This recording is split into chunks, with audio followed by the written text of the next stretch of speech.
You are probably wondering what exactly the raters are looking for on the writing test.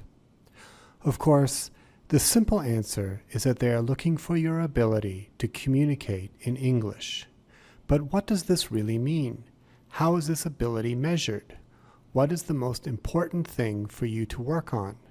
Is it vocabulary, spelling, grammar, sentence structure, verb tense, paragraphing? Well, it's all of these things and more. The writing test measures your ability to communicate in ordinary, day-to-day situations. It is not a test of academic English or business English. You will be asked to write an email and respond to a survey question. You will be assessed on how successful you are in these communication tasks. And success will come down to how well you express your ideas.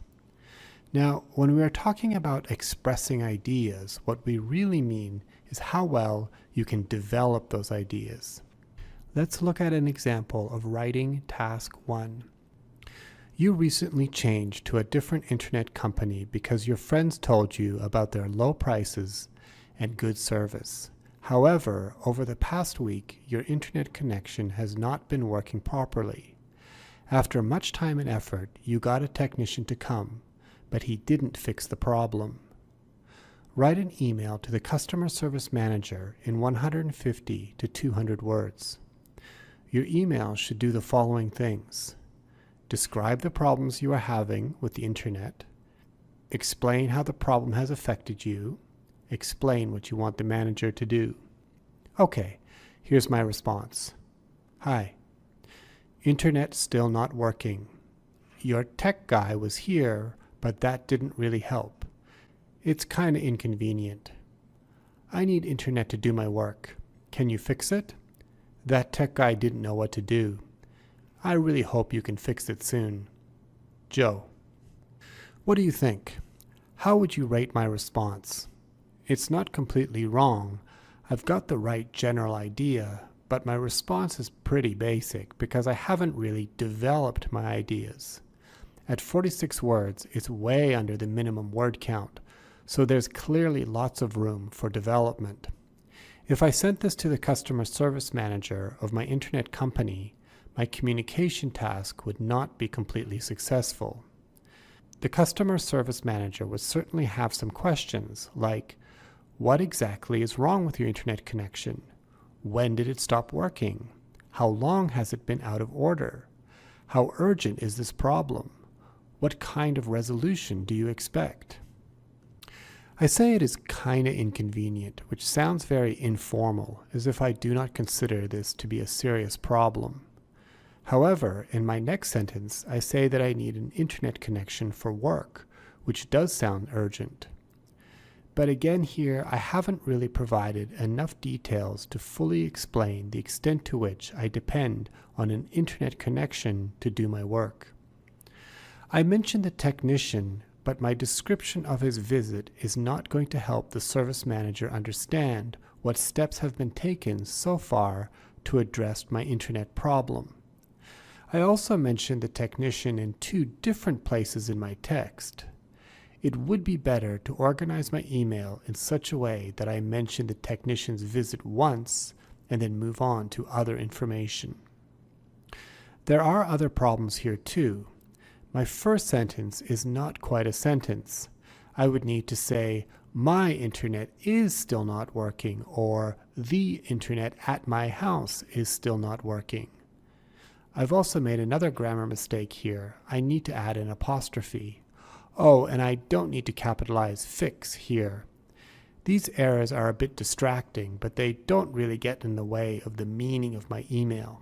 However, too many errors like this will add to the impression that I'm not that serious about getting my internet connection repaired.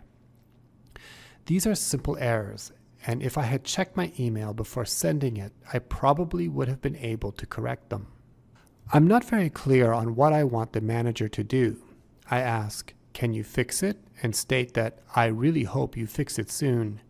But these 2 sentences do little to express exactly what it is that I want him to do. Again, I have failed to impress upon him how serious the problem is because I haven't provided concrete details in my request. I have repeated the phrase "fix it," which really isn't very helpful. Considering that I have only written 46 words, repeating words and phrases is going to drastically limit how much meaningful information I can convey to the manager in this email. I'm also short on polite and friendly language. Since I really want the customer service manager to help me, it's probably a good idea that I try to be a bit nicer to him. Let me try again. A big part of the problem the first time was that I didn't plan out my response. I just started writing without making an outline. So now, before I even start writing the email, I need to think about what it is that I need to say and how I'm going to organize it. Okay. So when I read the instructions, I see that I need to do 3 things. Describe the problems you are having with the internet. Explain how the problem has affected you. Explain what you want the manager to do. Each of these things is going to require several sentences if I'm going to fully develop my ideas. That means I'm going to write at least 1 paragraph for each of these 3 instructions. I have about half an hour to write my email, so I'm going to take a few minutes to make an outline to organize my writing. Note paper is provided during the official test for this purpose. Okay, I have 3 instructions to follow, so I'm going to use them to organize my outline and just write 1, 2, 3 here. Describe the problems you are having with the internet. Okay. I remember I actually did have a problem once. My internet connection would come and go, and I would have to constantly restart my computer to get it back. Of course, I don't need to base my email on my own experience. I could just make something up. I'd better also mention how long I've been having problems. Okay, I'll just jot this down to help me remember what I want to say. That doesn't really explain the whole problem, though. It says in the writing task that a technician came but didn't fix the problem. I'd better come up with something to explain what happened with the technician. Maybe I'll mention something about replacing the modem. Maybe the internet worked while the technician was there, but then stopped working again. I hate when that kind of thing happens. Okay, what's next? Number 2. Explain how the problem has affected you. I'll say that I work from home running an online business. That is a situation in which I would really need a decent internet connection. And I'll be really specific about how this problem is affecting business. I'll say something about delays in customers' orders. The 3rd instruction is explain what you want the manager to do.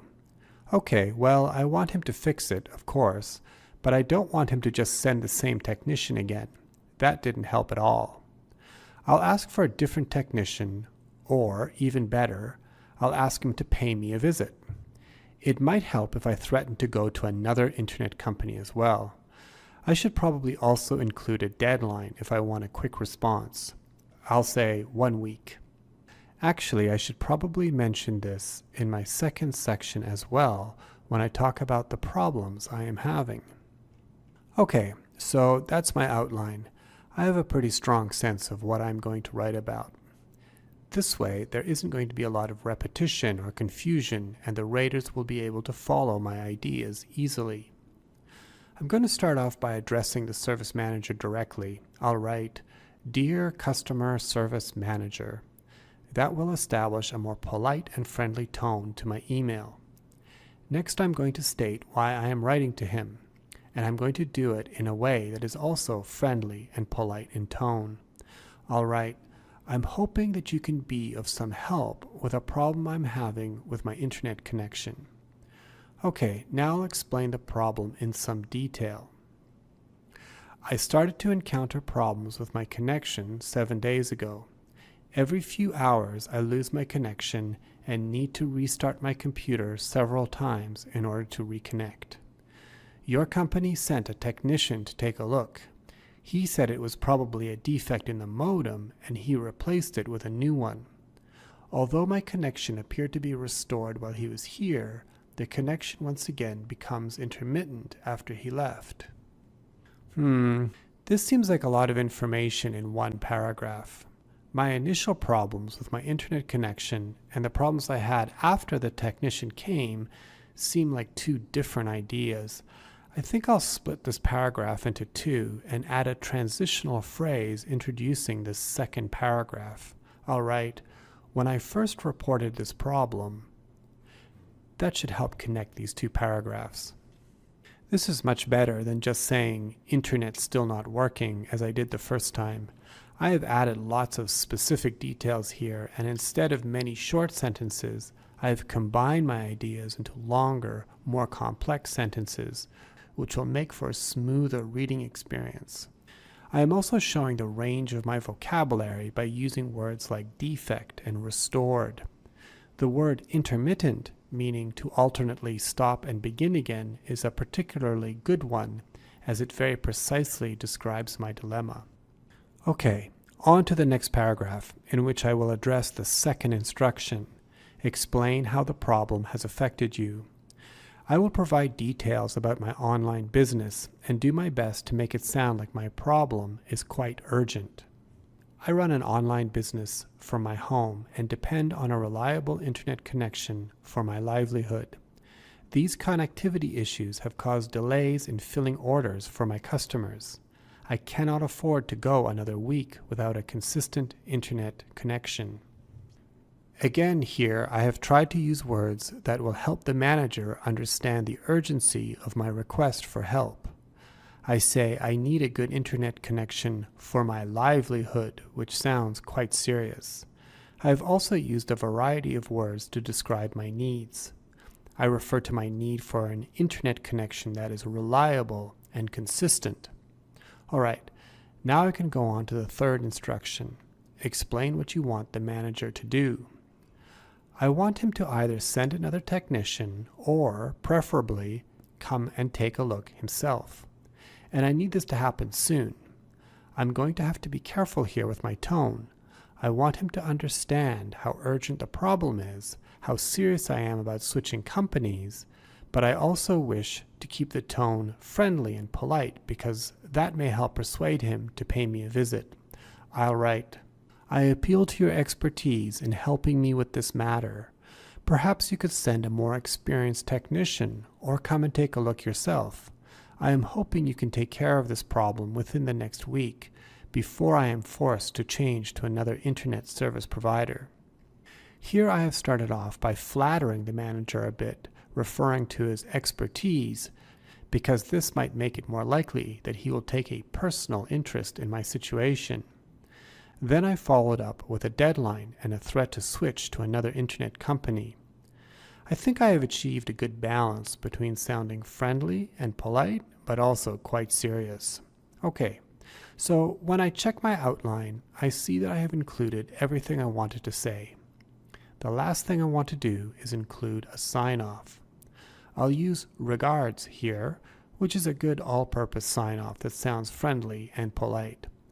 I'll also include my full name here because that is also going to seem more polite and serious than just writing my first name.